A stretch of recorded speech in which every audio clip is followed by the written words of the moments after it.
Welcome to the Medical Ancillary Sales Podcast, your number one source for making money in the medical ancillary sector. Mike and Viv bring you the latest information from lab services, pharmacy, diagnostic testing, and so much more. The latest in ancillary services will be right around the corner. Welcoming the hosts of the Medical Ancillary Sales Podcast, here's Mike and Viv.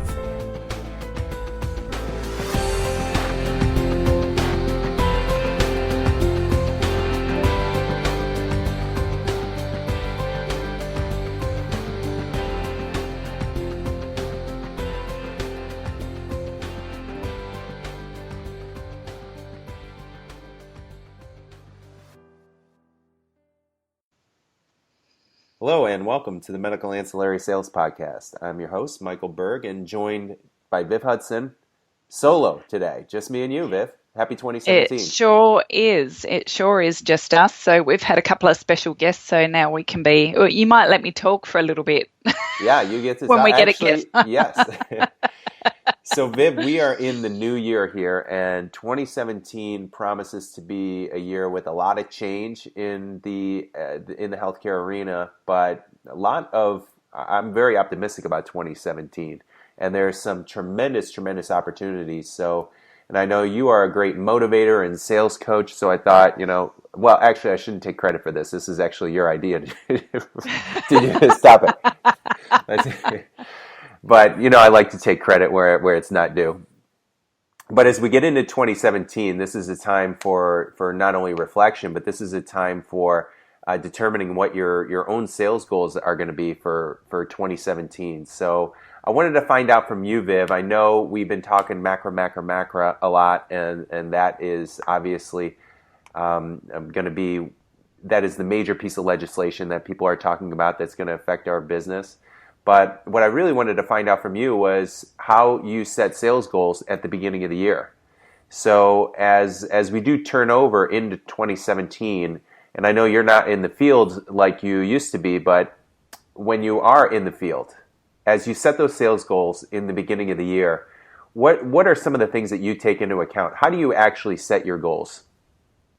Well, I guess what you want to do is look at what you want to earn and what you could realistically earn in a year, but you always want to stretch yourself a little bit. So whatever your realistic goal is, add another 20% or something to that. Now then, from there, especially if you're new to sales, there's always a bit of a lead time before you start earning any kind of revenue. So you might be looking at 2, 3, sometimes even up to 6 months before you can realistically expect a paycheck. Now, if you've already been in the sales field, hopefully you've already got some of those actual people contacts out there, and so that you can expect to see some money coming in a lot quicker. So once you pick your goal, and let's pick 120,000 because that equates to $10,000 a month, right, for the year. Then you've got to work out how you're going to actually get those numbers. Now, as I say, it could be a scaling effect, and I know that we've had sales reps that have earned $18,000 in a month, so maybe 120,000 isn't enough. But we don't want to discourage people either. So looking then at your products, well, what products do I have? What can I realistically expect to sell? What's my lowest hanging fruit? And then start to break it down from there. So if you're looking at device sales, then you might be looking at a commission check of, say, around $5,000, let's say. So how many devices do I need to sell? If I'm doing allergy, you could potentially earn $1,000 a month, say, from an allergy account. How many allergy accounts do I need to get? And then it comes back down to, well, how many leads do I need before I get a sale? So, and that's probably something which we could perhaps be better at trying to get some metrics around that. It's like, well, how many doctors do I need to talk to about allergy, for example, before I can convert one sale? So it might mean that you've got to talk to 20 different doctors about it. From that, you might get 3 or 4 warm leads, and then one of those might convert to a sale. So it does come down to a numbers game, and it comes down to that formula of, well, how much do I want to earn, and how do I break that down into my product spread, and what do I feel comfortable and most passionate about selling? Yeah, I would think for myself, if I'm going out there fresh in 2017, it's important to identify 1, 2, no more than 3 programs that you feel you're going to have the strongest, you're going to have the best impact with, and that you feel the most confident that you believe in the most, because that's what's going to translate to physicians, and then do what you said, reverse engineer it. The cool thing, yeah, go ahead, Viv. So I'm going to ask you, so you're a sales rep out in the field. What 3 programs are you picking? Well, I mean, obviously there's always good money in the lab space, and I think I would pick some things in the lab space that are probably not saturated yet. So that would be things like PCR testing, and we have the new Women's Health Panel, which is phenomenal. Great response from physicians. It's a great reimburser too. I would also be looking at some things outside of laboratory because, as we know, that's a volatile market. And I would be looking at things like the RM3A diagnostic tool. I think that's just an easy sell. It makes a lot of sense. And I'd probably be looking at something like allergy, possibly depending on your area. Some areas it's more profitable for doctors than others, and some it's more saturated than others. And also probably the specialty pharmacy program. And a lot of these things, what I would be looking at doing, Viv, is first and foremost educating myself on MACRA, because you need a hook when you go into an office. We've already seen the statistics. Doctors are telling us we don't know about MACRA. It's very important to them. So that's a great conversation starter right there. Doc, tell me what you know about MACRA as it relates to these programs, or what is your practice doing to position yourself to take full advantage of the quality scores and maximizing your reimbursement. That's where you can separate yourself as a true consultant. And so the other thing that I do, Viv, that's made me successful in the past, I'm not trying to brag, or I have had some tremendous success with some companies. And what you find, what's great about this industry is that there is tremendous income potential, but you also see that the income ranges are stratified. They're all over the place. You have guys making $400,000 and guys making $16,000, selling the same things, and it really just comes down to execution. I'm not the world's greatest salesperson. I never purport to be the world's greatest salesperson. So what I do is look for is just create those little habits that you do every single day, and get a good sales strategy in place. If you have a good strategy, even if it's just a part-time strategy, even if you say, you know what I'm going to do is I'm going to do some education, educate myself on MACRA. I'm going to call it Viv Hudson. I know Viv Euro is available. We'll call it Viv Hudson. We'll use some of you wrote some great articles, a great article. We've done some podcasts on it. We have a lot more resources available. All you have to know is a little bit more than the physician. Break down those 2 or 3 programs that you might be selling and understand the basics of MACRA, and then understand how these programs would fit within MACRA. So then you can go in and, as a true consultant, tell that physician, educate them, bring them up to speed on MACRA. Even office managers, they would be interested to hear about it. Look, this is how it's going to potentially affect your practice down the road. Now, this could have a huge negative impact on your practice, but on the flip side, you could take full advantage of this, and this could have a super positive effect.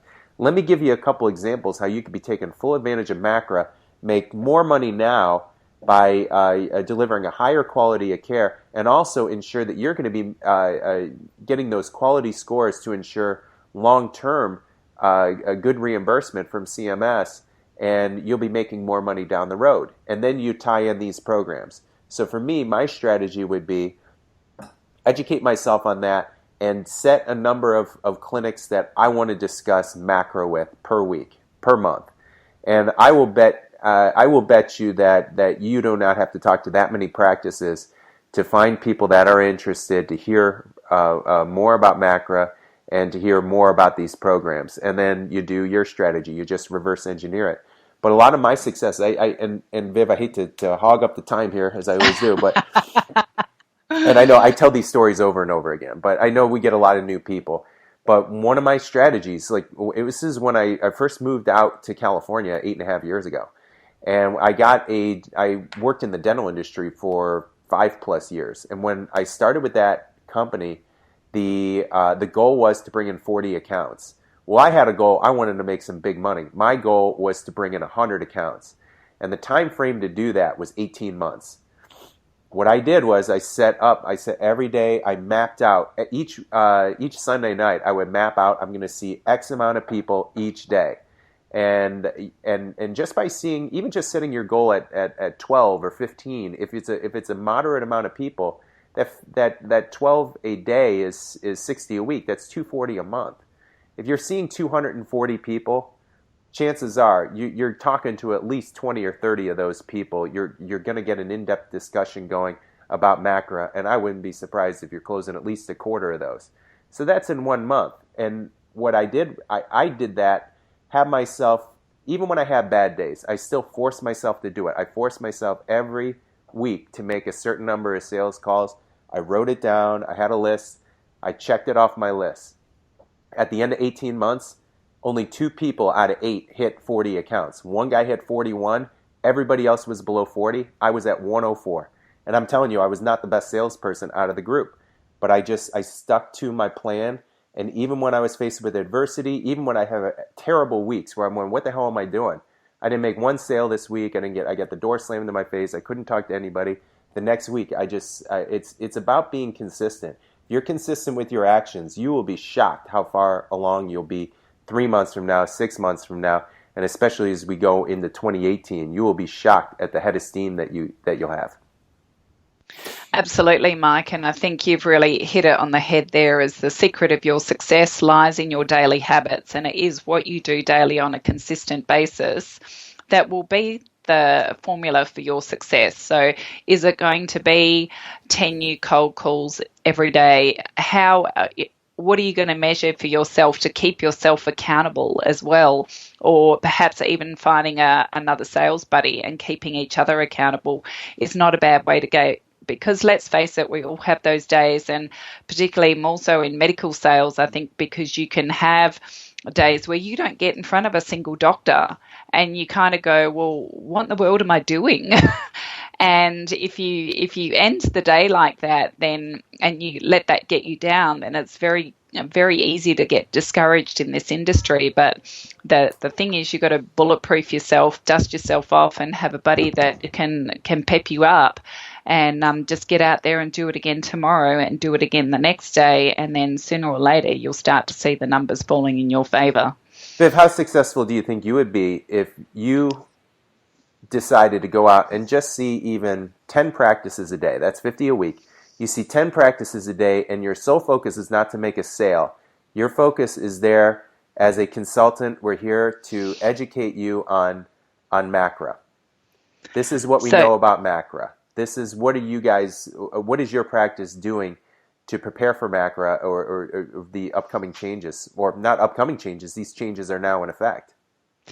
I think if you start with a conversation opener like that, then I would have to say you'd probably get a listen rate of around, probably, I'm going to guess, around 30% or even higher, because I think that there's a lot of doctors out there that aren't actually aware of the impact of Macra and really don't know where to start with it. So if you can go in as a resource like that, I think you'd probably get 3 out of 10 doctors a day, if you can get in front of them, that would actually listen to you.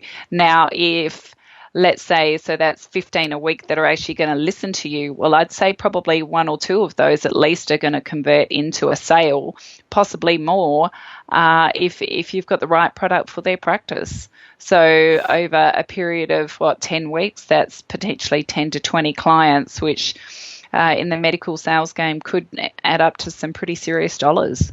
Yeah, and I think the key is also not to focus on the sale so much.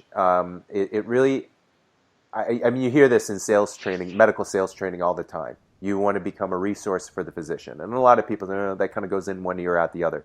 You're focused on making the sale. But if initially, if you could go in there, just focus on educating the practice, and just going in as my name's Vivian, and we are, we're educating practices on consulting with practices on some of the upcoming legislation changes in legislation, what that could potentially mean for your practice. You have a few minutes to discuss, and you go in with just that approach. You have enough of those conversations. First of all, you end up getting really good at talking about it before you know it. By your second week, you're a pro. You'll really, because you'll get the questions and you'll have to look up the answers, but you'll know more than the next person. And now you really are truly becoming a consultant. And you combine that with the consistency, with making sure you're back at that practice consistently. They may not admit it, but I've seen it work for me. There's a lot of times I've gotten deals and they told me no many times, or they didn't tell me no, but they didn't tell me yes. And I just kept going back on regular bus routes every 2 weeks, every 3 weeks, whatever I had them set up for. I would have notes on each practice, and I would stop back in to see if they need anything. Well, now they know that you're a person that they can count on. They know that you bring something to the table because you know something about what you're talking about. You're not just trying to make a sale. And even if they don't have a need now, they might have a need 2-3 months from now. Hey, who's that guy that keeps coming around here? The goofy-looking tall guy. Oh, that's Mike. Oh, yeah.